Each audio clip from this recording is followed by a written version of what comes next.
Alors là, ça c'est l'habitacle. Alors là, on voit un exemple de baquet dans lequel je vais venir insérer mon baquet. En fait, comme je suis un petit peu plus petit, moi je rajoute une couche qui épouse ma morphologie.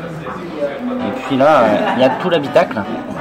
Donc on a une vingtaine de boutons à notre gauche. Et on a 10, il y a 10 boutons plus 6 molettes sur le volant. Alors je vais vous raconter un petit peu à quoi tout ça sert. Après on a au-dessus de nous un écran, alors on a le plan du circuit toujours avec les numéros de virage, on a un écran qui est relié à la caméra arrière. On a un autre petit écran ici qui s'appelle le marshalling, qui nous transmet les informations de sécurité de la part des commissaires. Par exemple, quand il y a un incident, eux ils agitent les drapeaux jaunes, il y a également des feux jaunes, mais on peut l'avoir aussi dans le marshalling. Donc quand il y a des messages qui nous sont propres ou et qui sont donnés à tout le monde, et ben voilà, on a toute l'information de sécurité par ici. Voilà un petit peu la position qu'on a dans la voiture. Alors je dirais même un petit peu plus ici. Voilà, je suis à peu près à hauteur du casque. Donc, voilà ce qu'on voit quand on est dans l'habitacle, alors sachant que là les portières sont pas fermées. Donc si on prend un petit peu l'ensemble des boutons, etc. Donc ça c'est l'extincteur, on évite d'y toucher, sinon c'est soirée mousse. Après ça c'est le contact général de la voiture. Ensuite on va activer ignition, les pompes à huile, pompes à essence, pompes à eau, etc. Après pour véritablement démarrer le moteur sur le volant, le start. Après on a pas mal de fonctions, donc bien sûr les LED en haut qui s'allument avec le régime, donc en vert, orange et rouge. En rouge on doit monter le rapport supérieur, c'est la plage optimale du couple et de puissance du moteur. Après l'ensemble des boutons, communication radio, passer au neutre ou en marche arrière, ça c'est l'hydratation. On a ici un connecteur radio qui relie notre casque et aussi un connecteur hydratation. On voit la petite durite qui s'en va un petit peu plus loin. Donc quand on appuie, ça nous permet de nous hydrater. Ensuite on a réinitialisation quand on fait le plein d'essence, lavage du pare-brise. En haut à droite, le pit limit. Donc ça c'est quand on est dans la voie des stands, ça bloque la voiture à 60 km/h. Même procédure à 80 km/h quand il y a des zones sécurisées en piste. Appel de phare, ce qu'on appelle les flashs pour prévenir un concurrent moins rapide qu'on va le dépasser.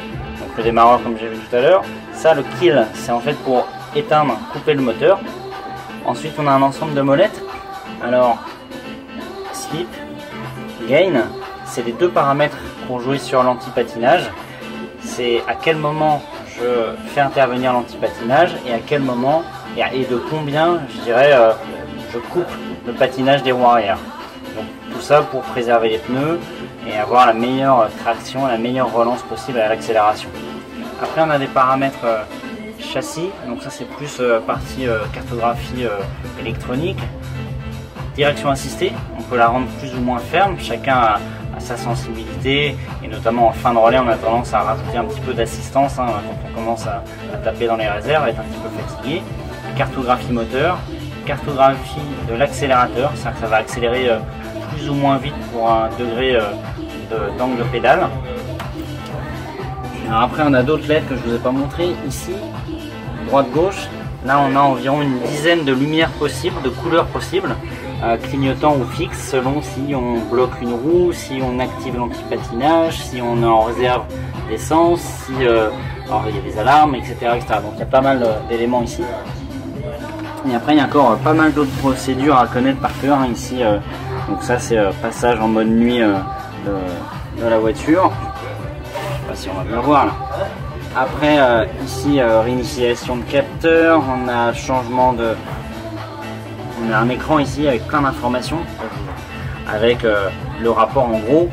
On a température d'eau, d'huile, on a les valeurs de pression, donc là je vous l'allumerai tout à l'heure. On a pas mal d'infos, le dernier temps au tour, la quantité de fuel, d'essence consommée dans le tour, le nombre de litres qui nous reste dans le réservoir, etc., etc. Et donc là, sur toutes ces fonctions-là, on a également le feu de pluie, des embuages du pare-brise, les essuie-glaces avec différentes vitesses, on force la ventilation dans la voiture. Ça, c'est pour activer d'autres fonctions, notamment des fonctions de secours, comme la boîte de vitesse de secours, l'accélérateur de secours. Là, c'est un autre mode de boîte de vitesse. climatisation, alors en fait c'est histoire de perdre quelques degrés, mais on évite de l'utiliser tout simplement, ça mange quelques chevaux. Clignotant. Pompe essence numéro 2 en cas de problème sur la première. Un bouton de démarrage comme le vert sur du volant de secours. Ça c'est pour les contrôles du technicien en fait, de l'organisateur, pour vérifier notamment la quantité d'essence restante dans les pompes, etc. Ça c'est pour réinitialiser des paramètres. Pareil, et là l'ignition comme on l'a vu tout à l'heure. Molette verte, ça c'est la répartition de frein. Donc on peut balancer plus de frein sur l'avant ou plus de frein sur l'arrière. Donc on fonctionne par demi-tour, ce qu'on appelle un clic. Après, il y a du fumier dans la voiture, il y a plein de câbles, plein de faisceaux, etc., etc. Même si là tout n'est pas encore en place, ils sont en cours de remontage. Voilà donc l'environnement dans lequel on va passer 24 heures avec mes coéquipiers. Voilà, au top.